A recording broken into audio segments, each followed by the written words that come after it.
Howdy, welcome to Brick by Brick. I'm Jason Reichl. This week I'm joined by Jason Levy, the CEO of Document Crunch, a contract intelligence platform for the construction industry. Josh Levy has experience in negotiating billion-dollar contracts for complex construction projects. As a thought leader in this space, his expertise prepares him to understand the construction landscape and see the difficulties that the industry has with understanding and managing risk in construction contracts. That means he understands what you need to do as a risk manager to protect your team and communicate the all important, all essential contract. Let's get into it with Josh. Let's go. Hey, Josh, how are you? Thank you for joining me on Brick by Brick. I'm doing great. How are you today? Good, man. Where are you based out of? I'm here in sunny Atlanta, Georgia right now. In Atlanta, Georgia. So the first question that I have for you that I start every show with, but it's an interesting one because I don't think that many people get into construction, risk technologies. That's not where you started when you were a kid. No one says that. So what's the story of Josh and what's the story of Document Crunch? What are you guys up to? Yeah, I mean, that's a great question. And it's funny because I often say, unlike a lot of founders, like I don't have some cool tech background, no experience in Silicon Valley. I'm not even very technologically inclined in my personal life, frankly. I don't know that I'd be considered, totally unsavvy, but I'm definitely not super technologically inclined. So how did I get into this? Well, as a confused freshman, my first week at the University of Florida, I signed up for the construction management program as my major, in part because in the early 2000s, it was such a hot program and so many, they marketed it, I remember at an orientation, 100% job placement out of college. So I was like, that sounds pretty cool. So I signed up. I was a construction management major at the University of Florida. After doing internships with a lot of big contractors, some of whom are our customers here today at Document Crunch, I decided I didn't want to be a project manager. I had a professor who used to say, you got to love the smell of sawdust and concrete if you're going to make it in this industry. And the reality is, I just didn't, Jason. Yeah. I didn't love the smell of sawdust and concrete. I didn't love being on a project site every day, but I was very intrigued by the business, like the overall business. So I wasn't really sure what to do with all of that, but I did what a lot of confused college kids do when they graduate. I decided to go to law school. And I will stop here and just say that this industry, that decision I made as an 18-year-old to kind of join this industry was the greatest decision I ever made. And I'll tell you why. So I went to law school, thought I was going to be a sports agent or do something like that. Of course, in 2007, when I started law school, things were looking pretty good. But after my first year of law school, the entire economy had crashed, right? It was just completely brutal. And I was down at the University of Miami at law school, my hometown in Miami, Florida, and no one could get a job. Like no one could get a job. And I remember my last year of law school, I got a call from the career office of the University of Miami, and they said, hey, the best firm in Miami is looking for someone who has a construction background because all of these buildings that were built during the boom are now in litigation. And it actually heard that we had a construction management major at our school, and they were asking if they could talk to you. Yeah. And I was like, why are we even talking right now? Like, hang up and tell them I'll be there like right now. No one could get a job. Yeah. So lo and behold, that construction background landed me my first job.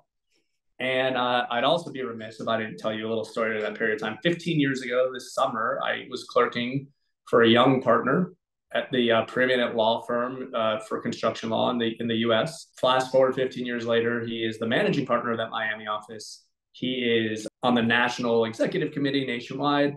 He's actually my co-founder of Document Crunch, Adam Hanfinger. And it's actually a good string to pull because we're pretty relational at Document Crunch, but you can see how far back that professional and personal relationship goes. Anyway, so. Which is very true in the construction industry in general and in the insurance industry, right?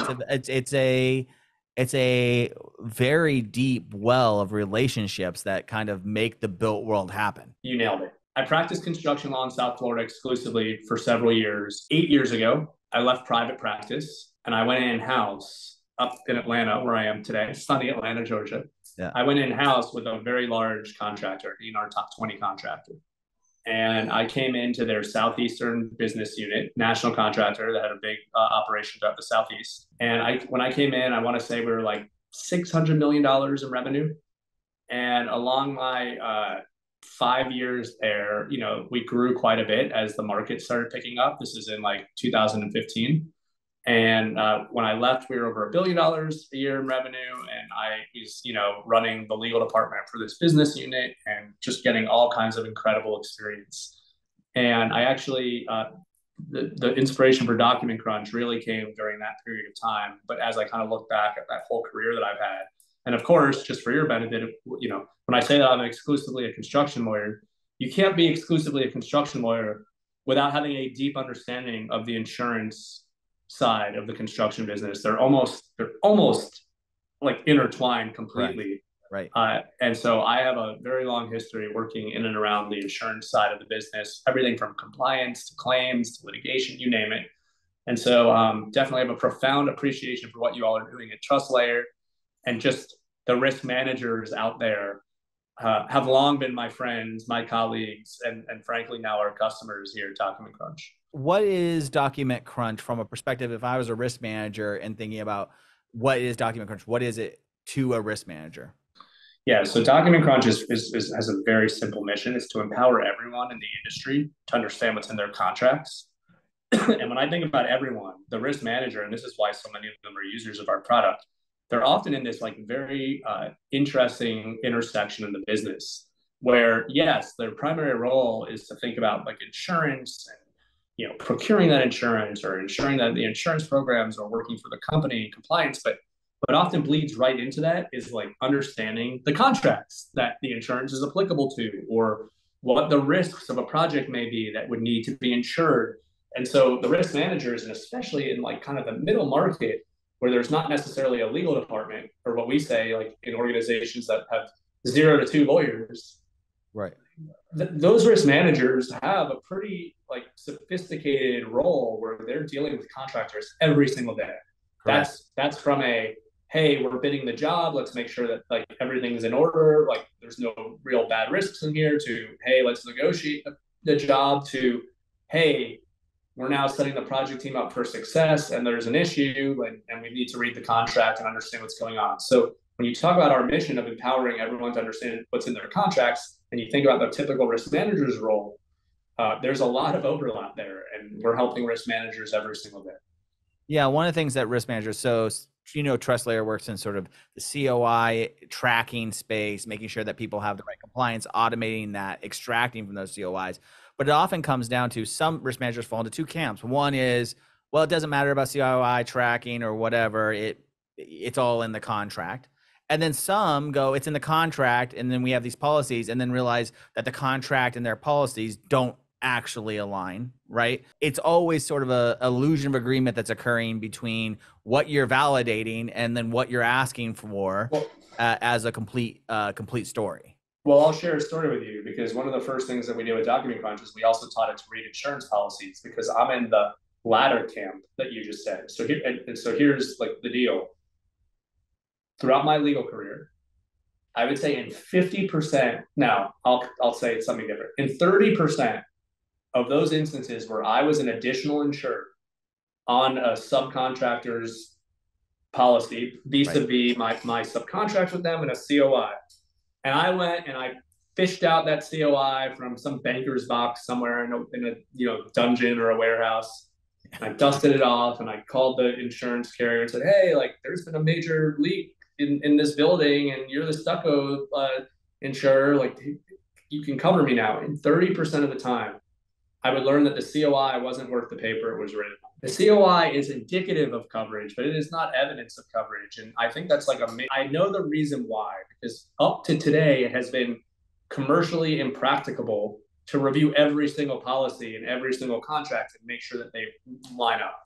Right. But the insurance policies and the people issuing them can't keep up with the demand. So it's become this sort of thing where sometimes people are getting information or exposing information on the COIs that's not 100% accurate to the coverage. That's exactly right. And think about this for a second. I've been involved in billions upon billions upon billions of dollars in projects, and hundreds upon hundreds upon hundreds of millions of dollars in claims. And 30% of the time where I'm an additional insured, I've found out that coverage that I thought I had actually did not exist, which means that my policy had to cover it, my deductible had to cover it, my premium would go up, et cetera, et cetera. That's a big problem. when you Yes. think about that. That's a very big problem. That's an expensive problem. I liken the whole problem to, there's that story about Van Halen back in the day talking about M&Ms in a thing, and they'd only ask for one kind. And the whole reason they did that was actually insurance reasons. They had those cages that would flip upside down. And if you were getting the M&Ms right, they could trust that you assembled all of the hardcore equipment correct, that you were actually matching those two I things love that. together. I had Right. not So heard that. it wasn't that they were rock stars. It was a way of checking that people were paying attention to what's happening. One thing that I often get asked, and I think you're in a unique position to answer, was for a risk manager, what's important to understand about their actual contract that might impact their job that they're not getting? Like, everyone knows about additional insured, or people are asking for these policies that are not always applicable or even possible for their trade partner to get. As an example, in construction sites, there seems to be sort of a disconnect between, well, let's just ask for the biggest thing we need and deal with the fallout of that. Or, what is your take on what is important about a contract? What needs to be in there? How should risk managers look at that? How should they work with their law team in order to make sure that they're covering themselves? That kind of whole gamut. Yeah, I think it really truly depends on what the risk manager's role is. So let me maybe give a little bit of a broader answer, assuming that it would cover like any construction company that has risk management concerns. The first thing that I would think about is like, okay, so let's just start with the easy thing. Like, do we have the insurance that these folks are asking for? And if we don't have that insurance, how much is it going to cost to get insurance that complies with that? And is that insurance reasonable? And now that's the next point. Given the scope and what I'm doing, is the price and the fee that I'm charging, is that a reasonable exchange for the risk that I'm taking? And when I think about the risk that I'm taking and how much of that risk is actually uninsurable risk, and I think that's something that oftentimes maybe goes beyond, like, are you signing up for a contract that actually has a lot of risk, which is not insurable, which therefore comes right out of your bottom line? So defining the risk appetite that you have, then defining what you can actually get coverage from, how much you're exposing yourself to, right? And then actually understanding how that relates back to your rates and the bid that you gave and everything else is something that a lot of organizations just have no visibility into whatsoever. Exactly. So there's that, right? And then then I would just say this now depends on the risk manager's role. Like, are they truly a holistic advisor on all things going on in the contract? Because then I could rattle off another 42 things that they should be like thinking about. But I think generally, like, that's a good Jason framework. Exactly how you just said it, right? What is the true risk profile of the project? How much of that is insurable? Is the insurance that they're asking for even reasonable? And how does all of that relate to the fees, both for the profit that you're taking on, the scope of work that you have, and frankly, like what you're charging even for the insurance portion of the project? If someone's asking you for $100 million in insurance and you have a $5 million scope of work, like, I guess the question is why? And frankly, you could take it to the next level. Like, so think about this for a second, right? The owner of a building is paying me to come screw in a light bulb at a tower in downtown San Francisco. Right. In theory, I could burn down that entire building and in theory cause $1 billion worth of liability. And that's true. So I guess in theory, they could ask me, the light bulb installer, to have $1 billion worth of insurance, right? But do you know who has $1 billion worth of insurance? The owner, because they have to insure that building as part of their cost of running that building. So what does that mean? That means all their tenants are paying a piece of that insurance, fee city rent. That means every water bottle that they're selling has some of that insurance, whatever. And so I guess my point is, like, a deeper level understanding, if I was sitting across the table from someone who's requiring that I bring $1 billion of insurance for my $5 light bulb install job, would be, is that actually efficient? Why are we double insuring this? Like, and by the way, if you're going to make me carry that, I'm going to charge you for it. So now you're getting to pay for your $1 billion insurance and for my $1 billion insurance. But I often think a lot of those things go right over the heads of folks. It's kind of common sense, right? You're the building owner. Of course you have to have that insurance, and that risk is baked into every single part of your business. Why would you double pay for me to carry that on top of you already paying for it? In reality, isn't that because the uninsured part of that risk, the owner is trying to get insured through you as the vendor, right? They're trying to cover that up. It depends. If there is a gap that they're trying to fill, I get it. But if they're just, you said it, if you're just blindly asking for something and someone's just blindly accepting what you're asking for, is that even the most like economically efficient way to deal with risk? And I think these are the things that like a good risk manager would really press on and say, like, why are we doing this? Why would we be exposing our balance sheet or our long-term insurance premiums to this? Isn't this something that they're already carrying in their cost of doing business? Yeah. Like, why? And if we are going to do that, well, surely there's a cost for that. I mean, if you ask me to provide my $1 million GL policy, that's a lot more reasonable than providing $1 billion of coverage, right?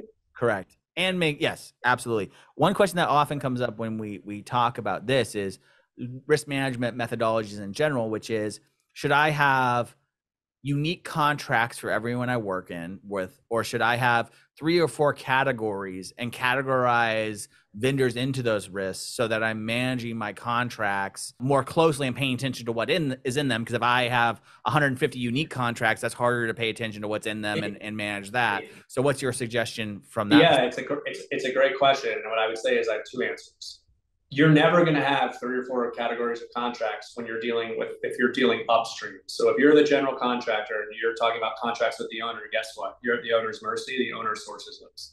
Now, if you're the general contractor and you have subcontractors and vendors and folks like that, yes, having a template so that you know exactly what's in each contract is absolutely the right way to go, because it's like the more efficient way to administrate. But if you're looking upstream, you're at the mercy of the party that's upstream, and you're going to have unique contracts, which is why a risk manager's role is so important, because it's nuanced. There's parts of it that are going to be programmatic, like put a good system in place, have the requirements downstream. You know exactly what you're requiring. You have a way to validate it, whether it's with a TrustLayer or something else, whatever. But upstream, you're really at the mercy of whoever you're dealing with, and likely it's going to be nuanced.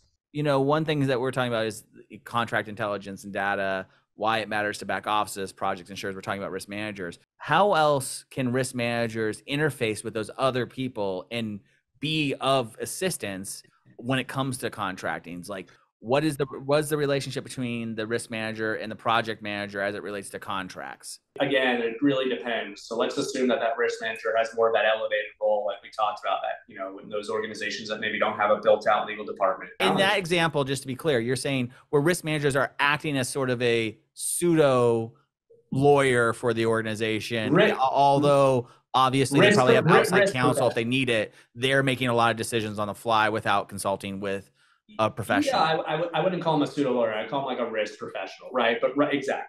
So, I mean, look, you're talking about the inspiration that led us to founding Document Crunch. So here I was at an organization that could afford to have someone like me sitting there in-house doing a lot of great work. One, most of the industry doesn't have that. Like, right. Most of the industry doesn't have someone like me to review every piece of paper and push back on how much insurance and Yeah, right. So that was one issue. But the bigger issue is, even in the companies that have someone like me or have a risk manager, I would have a line of people outside my office every single day with a hard hat in one hand and a piece of paper in the other hand, knocking on my door saying something happened on the project. What is the contract? Like, what do we do? How do we manage this? How do we put the insurance people on notice? Whose responsibilities? Whatever it is, like, crap happens on construction projects every day. And the contract's a black box for those people in the field. It's confusing. Right. It's written by a bunch of jerks like me with funny legalese, and being able to build a bridge between those people who understand this stuff and those people who need it to make good decisions every day is literally what inspired us to found Document Crunch. So I guess to answer your question, how can a risk manager do this? Either you're a hell of a leader, you start to like figure out how to build that bridge. And in our case, we think that there's technology now to do that, to amplify your influence, to help collaborate and create transparency, to make that not a black box anymore. I guess that leads to another question where people are thinking about this. And, you know, I come from Silicon Valley, so immediately I go to, okay, artificial intelligence, summarization, human processing. What does the future look like for, you know, risk managers as it relates to contract review and, you know, analyzing those things and AI and ChatGPT? What's your stance on that? I mean, obviously you're building a company and a piece of technology. So is that going to be something that is applicable just to ChatGPT? You pop it in, then you're good to go? Or is it more nuanced than that? No, it's much more nuanced than that. I mean, especially when you start to get into the nuanced world of risk management or contract compliance and whatnot, I think that there's a lot of room for error in just like a pure open interface, like a chat GPT. It's really, chat GPT is awesome, but you have to understand what it is that you're looking for. And you have to understand how to validate that what you're looking for is right. So like that, like user beware. And in the case of Document Crunch, rather than leave it open, we're actually building some of that technology on top of our proprietary models already. Like we're very good at identifying issues in contracts and providing context around them. And then when you put the LLMs on top of that, it's like super powerful. And it Yeah. really allows you to level up. But I think that this technology is incredibly powerful, but it also could lead you incredibly astray if you don't have the right subject matter expertise going into it, and you're left to your own devices. So The problem with all these models is they're open, to your point. And what really is critical about your contract, as far as it relates to risk management and compliance, is what are your thresholds? What are your risks? These are all things that are private business information that allows you to stay competitive in the marketplace, right? So it's how do we utilize these tools? And I think that's one of the points you're getting to. How do we utilize these tools while also having these closed models, which are really owned by the business and owned by risk managers when they have to define yeah, what it is risk we're taking on?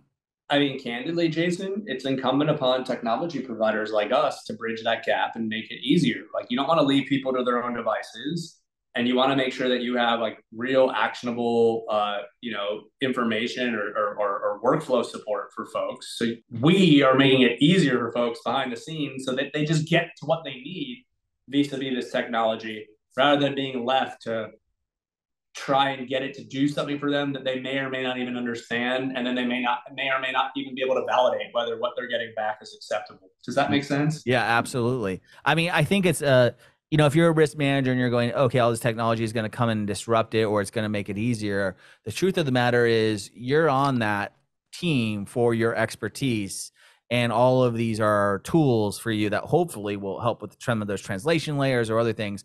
And that's what I tell all of our customers too when they're looking at how is AI going to affect the future of insurance related, around compliance or risk management. And it's really interesting because they still feel like it's part art, part science for this job, for defining these things and then setting up these rules and then understanding how to translate these. One thing that comes up time and time again on this podcast is two characteristics that are important to risk managers: curiosity, right, and translation. So translating what you believe or what you know is a risk or insurance or contracts or the million other things, or even construction back up to business process, being that translation layer between all the different departments, and how these tools can play a role in that is interesting. But I don't think it's going to replace anytime soon in this industry the person who's helping define how to look at this information. Yeah, there's too much nuance and context needed from the human. So you want to make as much of it easy for them as possible. But yes, a full automation, I don't see any time soon around contracts. I think that anyone who is promising that doesn't have a true appreciation for the depths of like the nuance that is needed for this. And I think like it is an absolute supplement, but not a replacement to the human experience. So I view it as like, I mean, I'll tell you right now, my software Document Crunch, we're a performance enhancer for the typical risk manager out there. Like they're Right. left at this like funny intersection of reviewing contracts. They're not lawyers. Having that little extra bit of assurance and confidence and speeding them up makes all the difference. So it enhances their ability to be great risk managers. And I think that in the case of like these LLMs, it's going to just further enhance that. Instead of going 2x now, we can go 4x, if you will. And Right. so that's really powerful, but it still has to be built on a solid foundation, not just left to an open interface. Right.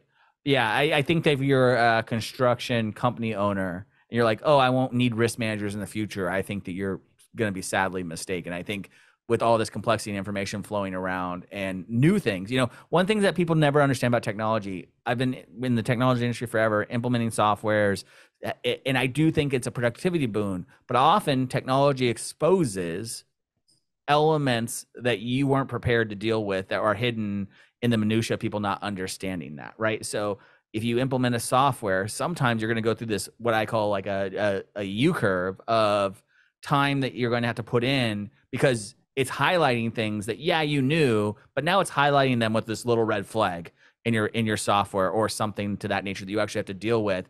And I think that's where all this is technology is going to get you, which is here's all these issues. Now, what are you going to do about them? And I think that's going to be the modern risk manager's role is now going to be to how do I systematically improve my business and turn it into a asset that allows us to win more business. I mean, one thing about risk management, I'd love to get your point on this before we move on to the last question, is risk managers are at this intersection of being looked at historically as a cost center or a reduction center, an insurance piece, but now are trying to get into a position of actually generating money in some ways for the construction companies they work for through, a construction owned captive or whatever, whatever that mean is. But it's obvious that risk managers are becoming more part of executive leadership and elements like that in this business, because it takes a lot of nuance to manage all the diversity that's happening and all the risk across cyber, across, if your organization is now going to do projects in the past that it wouldn't have done, or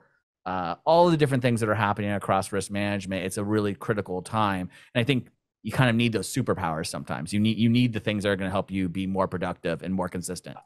I think the risk management, I think the insurance and risk management space, and we're doing a lot of this now, starting to get into some data benchmarking, is ripe to become more predictive and more of a profit center for this industry. I truly believe it is. So yes, I think you're right on there. I think this is like one of those areas where this technology, as we start pointing in the right direction and collecting data, you're going to be able to monetize that as a company for sure. Last question I have for you is, if you were going to start your career all over again, what is a piece of advice you would give to yourself? First thing that came to my mind is follow your heart. But the reality is that looking back on it, I don't know that I should have been like I should be a lawyer moving forward. Like I have so much more of I'd say a gift for like just the area that I'm in now, creating and whatnot. Yeah. But it took years of like training and discipline that's been at the foundation of that. So the thing that I will say is, if I had to start my career again, the piece of advice I would give myself would be, don't be afraid to bet on yourself. Have confidence in yourself. And if you are following your heart, like it's really powerful. And having confidence in yourself and betting on yourself would be the thing that I would say, especially when you're young. Take those risks, bet on yourself. Absolutely. I think that's great advice. One thing that we often don't understand is that hindsight is, really valuable. Create the dots to connect, take the risk, takes the things that are interesting to you, go down the avenues, test the different things, because I consider those all dots you're creating. And that is how I believe that's how we build a modern career, right? It's all these different dots that end up summing up to something that you're like, God, I was always on this journey and I didn't even know it, And I think that's in your story and in my story of where I'm at, I grew up with a father that was a longshoreman that didn't understand how I was a nerd that was into technology, right? Like didn't get it. And then I spent my career helping build technology for logistics organizations and, in construction and compliance, because I still have very much those dots that are tied to this very physical world that we live in. That's awesome. Yeah. That makes a ton of sense. Thank you for your time, man. I appreciate having you on the podcast. And it's been very interesting to sit down with someone that's really understands what's happening at a kind of a black box intersection of the risk management world. Thanks so much for having me. I really enjoyed it.